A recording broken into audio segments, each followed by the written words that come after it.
Fala, nação santista, como vocês estão? O Santos estressou vocês hoje? Hoje não. Meu nome é Gabriel Zupo, do canal Sincero Santos. Não se esqueça de se inscrever aqui no canal, curtir e compartilhar o vídeo e ativar o sininho. E para você que tem Instagram, seguir a página do canal, @SinceroSantos. Bom, o tema do vídeo de hoje, o Santos vai fazer uma reformulação para 2026?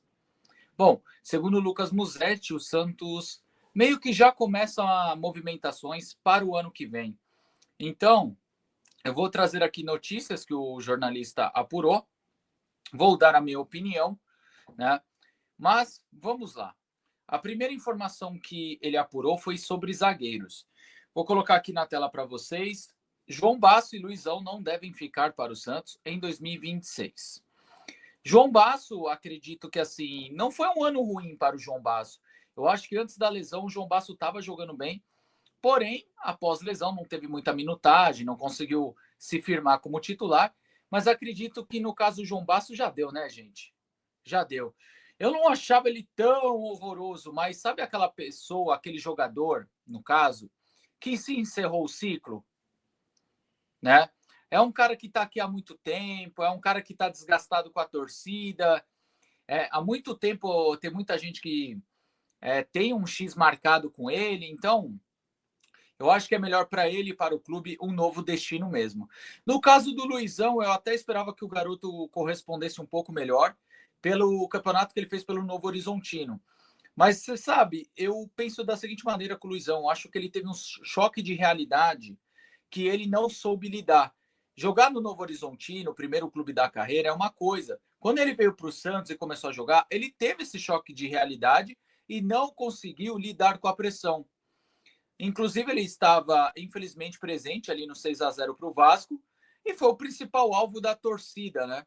Eu acho que o Luizão, no caso, eu não venderia ele agora. O que eu faria com o Luizão? Eu emprestaria para ele ganhar um pouco mais de minutagem, eu ficaria bem atento para ver uma possível evolução, para aí sim definir se ele sai ou não, né, de forma definitiva. Eu acho que eu não venderia só a primeiro momento, mas lá na frente, quem sabe ele não possa voltar melhor ou se realmente o Santos não pode conseguir uma venda até melhor com ele tendo um pouco mais de visibilidade no mercado. Mas ano que vem uma coisa eu tenho que concordar com essa ideia do Santos. Não é para ter o Luizão no elenco. Eu acho que ficou marcado pela torcida. Eu acho que ele precisa pegar minutagem e ser emprestado para outro clube, tá bom? Mas eu só não venderia definitivo a primeiro momento. Continuando sobre zagueiros, né? O Lucas Musetti também apurou, né, que Adonis Frias, Luan Pérez e Zé Ivaldo estão no planejamento para o ano que vem. Bom, sobre o Adonis, né? Eu acho que assim, nesse final de temporada ele melhorou seu rendimento, teve algumas oscilações quando chegou, mas acredito que é a questão da adaptação. Eu acho que todo jogador que chega do futebol do exterior passa por esse processo de adaptação e sofre um pouco. Então, aqui para o Adonis, eu teria a mesma visão. Deixa pelo menos mais um semestre para ver como ele se adapta, se ele melhora, se ele consegue ajudar. Se não, a gente procura vender. Eu sei que o Boca tem interesse no Adonis, tá? Não sei se alguém já publicou isso aí da mídia santista, mas o Boca Juniors tem interesse no Adonis, mas nenhuma proposta oficial ainda. Então, assim, o Adonis é o tipo do jogador que eu daria um pouco mais de tempo. Assim como também o Alexis, tá? O Alexis não apareceu nas informações, mas ele foi o que menos me agradou até agora. Mas também pode estar passando por esse processo de adaptação. Luan Pérez, gosto bastante do zagueiro, mas essa reta final de temporada do Luan foi horrível, foi ruim. Gosto do Luan, acho que ele tem uma identificação até com o Santos, mas foi mal, né, Luan? Mas como a gente precisa de elenco e eu acho que você pode retornar a ter um bom futebol, para elenco acho que está tudo bem a primeiro momento. Sobre Zé Ivaldo, o Zé Ivaldo que vive altos e baixos. Eu acho que o grande problema do Zé Ivaldo é que ele é uma bomba relógio. Ele faz duas boas partidas, a gente ganha confiança, aí na terceira ou ele entrega ou ele é expulso de uma forma juvenil. Mas assim, se eu analisar aqui todos os zagueiros que o Santos teve nesse ano, Eu acho que o Zé Ivaldo foi um dos melhores, se não o melhor. Talvez ele possa perder para o Gil, para você ver como a nossa zaga foi uma cilada esse ano. Né? Então, assim, o Zé Ivaldo eu coloco como o menos pior. É que muita gente acha que eu defendo o Zé Ivaldo, acho ele craque. Não, eu só acho ele menos pior, cara. E mais barato que o Adonis e que o Alexis. Então, eu acho que essa reta final de temporada do Zé Ivaldo, eu acho justo você dar uma nova chance para ele. Ele não é um mau zagueiro. O problema é que ele é uma bomba relógio. A qualquer momento pode ser expulso de maneira juvenil ou dar uma entregada que pode prejudicar o Santos. Mas se eu for analisar Alexis, Adonis, Luan, Zé Ivaldo, Luizão e Basso, o Zé Ivaldo aí foi o menos pior, tá bom? Vamos para as laterais agora. Nas laterais, começando pela direita, né? Mike e Igor Vinícius estão no planejamento do Santos e Sherman deve sair, deve ser vendido. Bom, vou começar pelo Sherman, tá? Na questão do Sherman é uma pena, porque eu acho que se ele tivesse um pouco mais de sequência, o Santos poderia conseguir uma ótima proposta por ele. Pô, o Sherman estava mal, ao ponto que perdeu vaga para o Léo Godoy. Concordo, vocês têm razão. Mas assim, o Sherman, pelo menos, ele me dá uma devolução em dinheiro. Se eu coloco para jogar, ele me dá uma devolução. Diferente do Léo Godoy, que deu dinheiro para o Atlético Paranaense, diferente do Mike, porque duvido que alguém compre o Mike, duvido que alguém pague para o Mike o que o Santos paga. Então, assim, eu de verdade, tendo essa notícia que Mike e Igor continua e Sherman não, eu faria diferente. Eu conversaria com o Mike. Ah, mas foi um contrato de 4 anos. Eu tentaria uma rescisão aí amigável, cara. O Mike foi uma decepção absurda. Eu esperava que ele ajudasse mais. Mas, infelizmente, o Mike foi mal, tá? Agora, o Igor Vinícius calou minha boca. Oscilou ali no início, mas as últimas partidas do Igor Vinícius têm sido muito boas. Inclusive, eu até brinco, é o Igor Cafu Vinícius, né? Mas não vamos zoar tanto, vai que o jogador acredita e sobe num patamar ali, aí acaba meio que se perdendo, né? Mas para mim seria Igor titular, Sherman na reserva ou Igor titular e procuraria um outro lateral direito. Tá? Mike eu não confio e eu preferi o Sherman no lugar do Mike. Tá? Continuando sobre laterais, vamos para a lateral esquerda. Na lateral esquerda, Escobar fica, tá? E Souza pode ser vendido. Na questão do Escobar, o Escobar é limitado, o Escobar tem suas limitações, não dá tanta profundidade quando joga, porém é um cara que se esforça, um cara que ajuda na marcação, e eu acho que ele é aquela peça de elenco, tá? Eu falo que o maior problema do Santos é contratar peças de elenco como solução. Eu acho que se o Santos mudar um pouco esse pensamento, por exemplo, o Escobar é peça de elenco, não vamos achar que ele é a solução da nossa lateral esquerda no que vem. Entende? Eu acho que o Escobar para elenco ok. E sobre a possível venda do Souza, eu sei que o Santos vai ter que fazer caixa. Eu não gostaria de vender o Souza agora. Eu sempre falo aqui para vocês, eu gosto dessa molecada da base quando ela cria um vínculo, uma identificação com o clube. Quando ela constrói uma história. Mas, infelizmente, as últimas gestões rifam esses jogadores. As últimas gestões não vê a hora de vender para pagar a conta de bagre.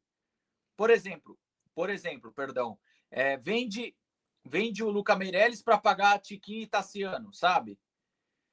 Eu não queria que o Souza saísse, estou sendo muito honesto, mas acredito que realmente ele deve ser vendido. Indo para o meio-campo, o Musetti apurou, ele apurou que o Ian não deve ficar, tá? O garoto Ian não teve muito espaço, ele renovou acreditando que o Kleber daria espaço para ele, mas não aconteceu.